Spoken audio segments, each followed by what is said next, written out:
नमस्कार मित्रों, मैं अमित पांडे एक बार फिर से आप लोगों का अपने YouTube चैनल श्री क्लासेस में स्वागत करता हूं। मित्रों, मैं आशा करता हूं कि आप लोग बहुत ही खुश होंगे और हमारी पढ़ाई हुई चीज़ों को पढ़ लिए होंगे। तो मित्रों, हम लोगों ने पिछले वीडियो में पढ़ लिया था कि अवतल दर्पण के लिए F बराबर R/2 सूत्र का निगमन। आज हम लोगों को पढ़ना है उत्तल दर्पण के लिए F बराबर R/2 सूत्र का निगमन, जो हमारे क्लास 10th के सभी मित्रों के लिए बहुत ही ज़्यादा इम्पोर्टेंट है। यहाँ इसमें 2 ही निगमन है और ये दोनों में से एक हर साल आते हैं और 3 नंबर के आते हैं, ये भी नहीं कि 1-2 नंबर का। तो मित्रों, आइए आज हम लोग देखते हैं उत्तल दर्पण के लिए F बराबर R/2 सूत्र का निगमन क्या होगा। सबसे पहले मैं आप लोगों को फिगर समझाऊंगा कि फिगर क्या होता है, इसका फिगर कैसे बनता है। तो आप लोग ध्यान रखिएगा कि इसमें लिखिएगा, आप लोग लैंग्वेज में लिखूंगा इसके बाद, पहले अभी समझाने के बाद जस्ट मैं इसका लैंग्वेज आप लोगों को लिख के बताऊंगा।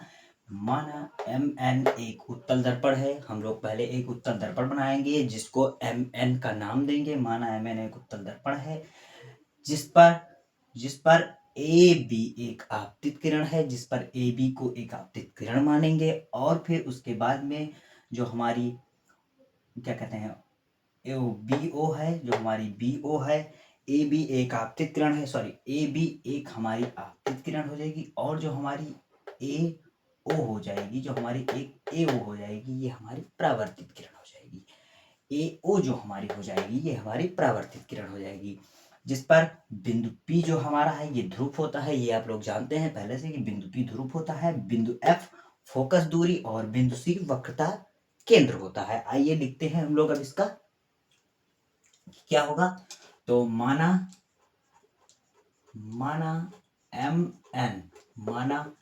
MN एक उत्तल दर्पण है। माना MN एक उत्तल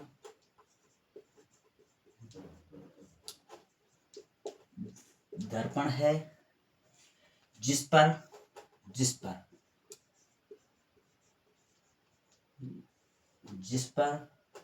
AB एक आपतित किरण है, जिस पर AB एक आपतित किरण तथा हमारा AO जो 2 किरणें हैं ये हमारी परावर्तित किरण हो जाएगी, तथा A और O तथा AO परावर्तित किरण है।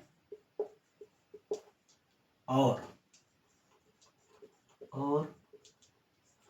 जो हमारा P है, P ध्रुव है, और P ध्रुव है एवं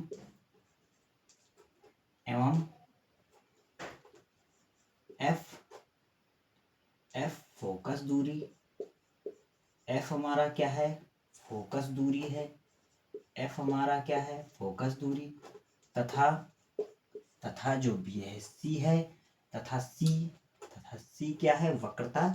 तथा C क्या है? वक्रता केंद्र। तथा हमारा C क्या है? वक्रता केंद्र है। तथा C है हमारा वक्रता केंद्र।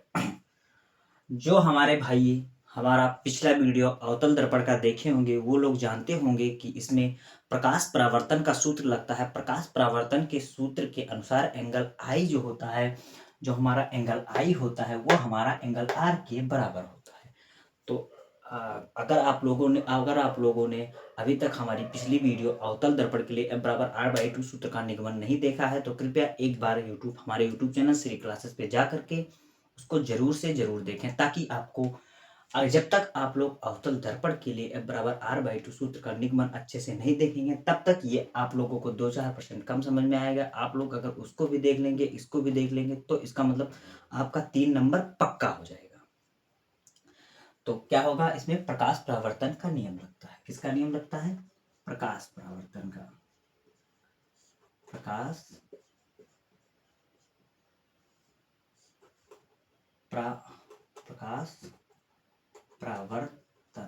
प्रकाश परावर्तन के नियम से।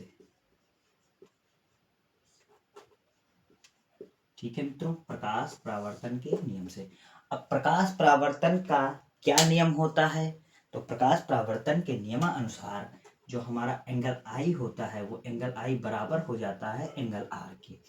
अब आप लोग ध्यान देंगे कि इसमें एंगल आई क्या है। तो एंगल आई हमारा है A B D. A B D ये एंगल आई बनाएगा, और एंगल जो आर बनाएगा ये ओ बी डी बनाएगा। आइए मित्रों देखते हैं एंगल आई क्या बनाया। A B D is equal हो जाएगा angle A B D is equal हो जाएगा एंगल ओ बी डी के। ठीक है, तो angle A B D is equal हो जाएगा एंगल ओ बी डी के। ये हमारा क्वेश्चन कौन सा बन जाएगा? ये हमारा समीकरण नंबर फर्स्ट बन जाएगा। अब आइए देखते हैं हम लोग इसके बाद इसमें क्या लगेंगे। कुछ आप लोगों को इसमें आमने सामने दिख रहा होगा कि हमारा जो एंगल ओ बी डी है, जो हमारा एंगल ओ बी डी है, सॉरी ओ बी डी जो है हमारा, वो एंगल सी बी एफ के शीर्षाभिमुख है। Angle O B D angle C B F के क्या है? तो एंगल सी बी एफ के शीर्षाभिमुख है। अब हम लोग इसमें लिखेंगे कि एंगल ओ बी, अब यहाँ पे अब लिख लीजिए तो ज्यादा अच्छा होगा। अब angle O B D is equal to angle C, angle O B D is equal to angle C B F, और ब्रैकेट में किसके, कौन से कोण के अनुसार? तो शीर्षाभिमुख कोण के अनुसार। ये दोनों शीर्षाभिमुख कोण बनाते हैं। शीर्षाभिमुख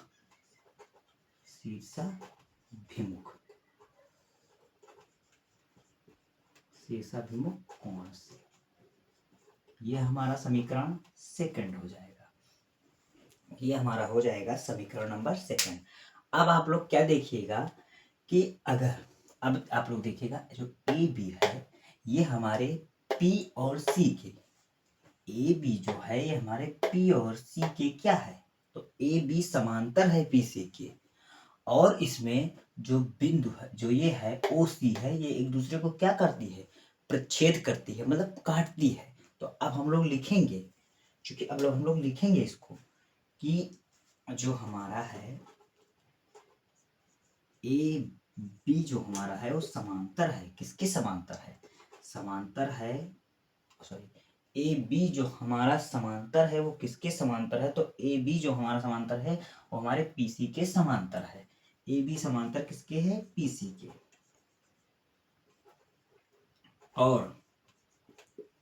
और यहाँ पर क्या होता है? तो यहाँ पर जो ओसी है ये प्रतिच्छेद करती है। क्या करती है? प्रतिच्छेद करती है। प्रतिच्छेद करने का मतलब होता है काटती है। ठीक है मित्रों, ए बी समांतर है पीसी के और ओसी जो है प्रतिच्छेद करती है। अब क्या होगा? जब ये प्रतिच्छेद करेगी तब क्या होगा? तब होगा इसमें एंगल ए बी डी क्या होंगे? अब इसमें संगत कोण लग जाएंगे। संगत कोण जिसका मतलब एक दूसरे से कुछ गुण मिक्स, मतलब मैच करेगा, उसको हम क्या कह देंगे? संगत कोण कह देंगे। तो A B D is equal to क्या हो जाएगा? Angle A B D is equal to हो जाएगा B C F. Angle A B D is equal to क्या हो जाएगा? Angle B C F. ठीक, बी सी एफ। अब यहाँ पे क्या लगेगा? तो यहाँ पे क्या लगेगा? यहाँ पे लगेगा angle A B D is equal to angle A B D is equal to क्या हो जाएंगे? एंगल हो जाएगा हमारा A B D is equal to angle B C F. Angle क्या हो जाएगा? Angle B C F. Angle B C F. और इसमें कौन सा कोण लगेगा? इसमें कोण लगेगा संगत कोण से। किस कोण से? संगत कोण से। हम लोगों ने इसको लिखा है संगत कोण। क्या था? संगत कोण। ये हमारा हो जाएगा समीकरण नंबर थर्ड। समीकरण फर्स्ट हमें क्या मिला? A B D is equal to O B D, समीकरण फर्स्ट मिला। शीर्षक कोण के आधार पर हमें मिला O B D is equal to C B F, समीकरण सेकंड हो गया। संगत कोण के आधार पर मिला, A B D is equal to B C F, ये हमारा समीकरण थर्ड हो गया। अब हम लोग क्या लिखेंगे, तो अब हम लोग लिखेंगे समीकरण फर्स्ट सेकंड व थर्ड से। समीकरण फर्स्ट कॉमा सेकंड व थर्ड से, समीकरण फर्स्ट सेकंड व थर्ड से। अब देखिए समीकरण फर्स्ट सेकंड व थर्ड से क्या हो जाएगा, तो आप लोग जानते हैं कि देखिए आखिर यहाँ पे हम लोग समीकरण फर्स्ट क्यों लिखे हैं, क्योंकि जो हमारा ए बी डी है वो बराबर किसके है, ओ बी डी के, और ओ बी डी के बराबर क्या है, सी बी एफ, तो इसलिए हम लोग इसको लिखेंगे। क्योंकि आप लोग बाद में पूछें कि ये इसमें तो यही समीकरण फर्स्ट और सेकंड, समीकरण सेकंड और थर्ड का मान दिया तो आपने फर्स्ट क्यों लिखा, तो इसलिए आप लोगों को बता दें एंगल क्या है, angle C B F, sorry angle C B F is equal to हो जाएगा एंगल पी सी एफ के। अब इसमें क्या हम लोग लिखेंगे, तो लिखेंगे इसमें C F is equal to B F, C F is equal to B F. अब हमने आपको क्या बताया था, अवतल दर्पण के लिए F बराबर R/2 सूत्र का जब हम निगमन करवा रहे थे तब हमने बताया था, आप लोग कल्पना कीजिए यदि बिंदु B जो है वो बिंदु P पर आ जाए, यदि बिंदु B ऐसे ऐसे ऐसे हो करके बिंदु P पर आ जाए, मतलब बिंदु P के बहुत करीब आ जाए, तब क्या होगा लिखेंगे, यदि B बिंदु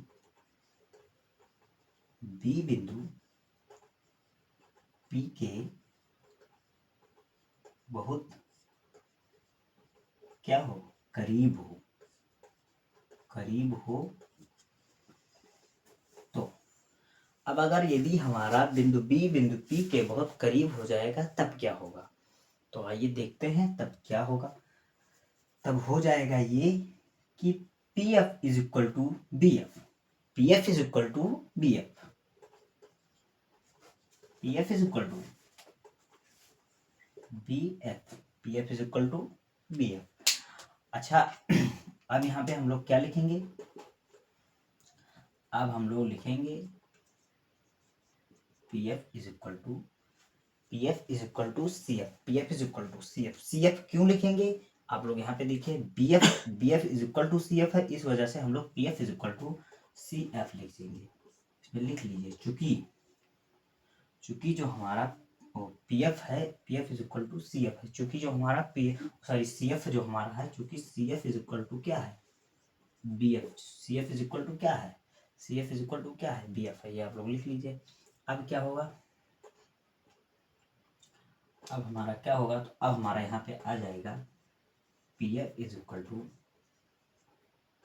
सॉरी ये नहीं रहेगा, अब हमारा यहाँ पे, अच्छा अब आप लोग एक बहुत जरूरी चीज़ों को ध्यान दीजिएगा कि हमारा जो ये पी एफ है, पी एफ इसको हम लोग पी सी लिख सकते हैं, हमारा जो ये पी एफ है इसको हम लोग पी सी लिख सकते हैं, ये आप लोग ध्यान दीजिएगा कि हम अपने पी एफ को पी सी लिख सकते हैं, कैसे लिख सकते हैं ये भी हम आपको बताएंगे।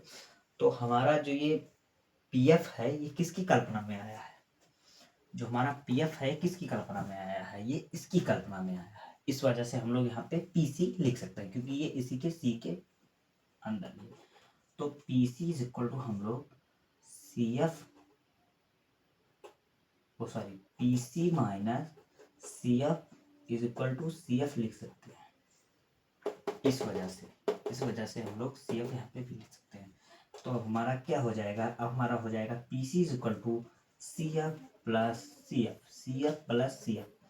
अब देखिएगा अवतल दर्पण में हमने आपको बताया था कि P C is equal to capital R होता है, तो हम लोग P C is equal to capital R लेंगे, कैपिटल आर हम लोगों ने यहाँ पे लिया, C F two C F हो गया, और C F is equal to small F, अवतल दर्पण में मैंने आपको बताया था C F is equal to small F होता है, तो इस वजह से हमारा r is equal to 2f हुआ, r is equal to 2f हुआ।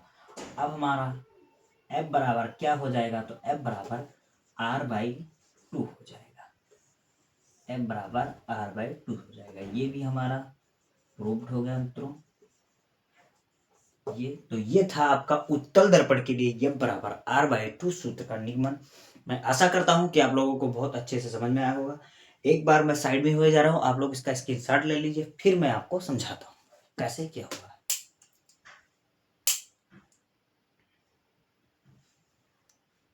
चलिए मित्रों, ठीक है। तो सबसे पहले आप लोग फिगर बनाएंगे। फिगर बनाने के बाद में आप लोग लिखेंगे माना MN एक अवतल दर्पण है, एक उत्तल दर्पण है, जिस पर AB आपतित किरण, AO परावर्तित किरण और P ध्रुव है एवं F फोकस दूरी तथा C वक्रता केंद्र है। काम खत्म। प्रकाश परावर्तन का फार्मूला लगा। प्रकाश परावर्तन के नियमानुसार angle I is equal to angle R होता है। प्रकाश परावर्तन के नियमानुसार angle I is equal to angle R होता है। एंगल I जो था, हमने एंगल I लिखा ABD, और एंगल R था OBD, एंगल R लिखा।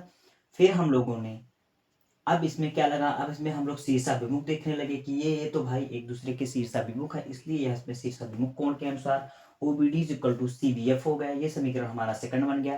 फिर हम लोगों ने क्या देखा कि AB जो है वो समांतर है, AB जो है समांतर है PC के, और जो OB है OC है एक दूसरे को प्रच्छेदित करती है। तो हम लोगों ने इस लैंग्वेज को लिखा। फिर इसके बाद हमें क्या पता चला कि ABD is equal to BCF भी हो सकता है, ABD is equal to BCF भी हो सकता है। ये संगत कोण के आधार पर समीकरण थर्ड बना। फिर क्या हुआ, फिर हमने तीनों समीकरणों को समीकरण फर्स्ट, सेकंड व थर्ड से लिया। तो समीकरण फर्स्ट हमने क्यों लिया, क्योंकि आपको पता है ABD is equal to BOD और BOD is equal to CBF, ठीक है, इस वजह से मैंने लिया। और ABD is equal to BCF, ये भी हो गया। तो इनका दो दो रीजन था, इसलिए मैंने इसको ले लिया। CBF is equal to BCF, इससे मैंने लिखा CF और इससे लिखा BF, ठीक है मित्रों। अब आप लोग दूसरी BF पे मत जाइएगा। तो यदि B बिंदु P के बहुत करीब हो, यदि B बिंदु P के बहुत करीब हो तो PC is equal to BF, PC is equal to BF। तो अब हमने क्या लिया, PC, चूंकि PC is equal to CF, चूंकि CF is equal to BF हो रहा है, तो PC minus CF is equal to CF, PC minus CF is equal to CF, PC is equal to CF plus 2CF। हमने आपको बताया था अवतल दर्पण में कि PC जो होता है, PC की दूरी वो R के बराबर होती है, तो इस वजह से मैंने PC की जगह पे R रखा। और एक बात और बताया था कि CF की जो दूरी होती है वो स्मॉल f के बराबर होती है, तो यहाँ पे हमने स्मॉल f रखा। फिर हमें क्या मिला, R बराबर 2f, और हमने 2 को पक्षांतर करके R के नीचे लाया, तो हमारा हो गया f बराबर R/2। मैंने इसको सही करके लिख लिया, आप लोग जैसा लिखे ना चाहे वैसा लिख सकते। तो मित्रों, ये था आपका उत्तल दर्पण के लिए F बराबर R/2 सूत्र का निगमन। मैं आशा करता हूं कि आप लोगों को ये बहुत अच्छे से समझ में आया होगा। ऐसे ही परीक्षा की दृष्टि से इम्पोर्टेंट टॉपिक्स को पढ़ने के लिए हमारे चैनल श्री क्लासेस को सब्सक्राइब कर लीजिए, और जो मित्र अभी तक हमारे इस सेक्शन को लाइक नहीं किए हैं प्लीज इस सेक्शन को लाइक कर लें। तो मित्रों, मिलते हैं आप लोगों को नेक्स्ट वीडियो में। जय हिंद।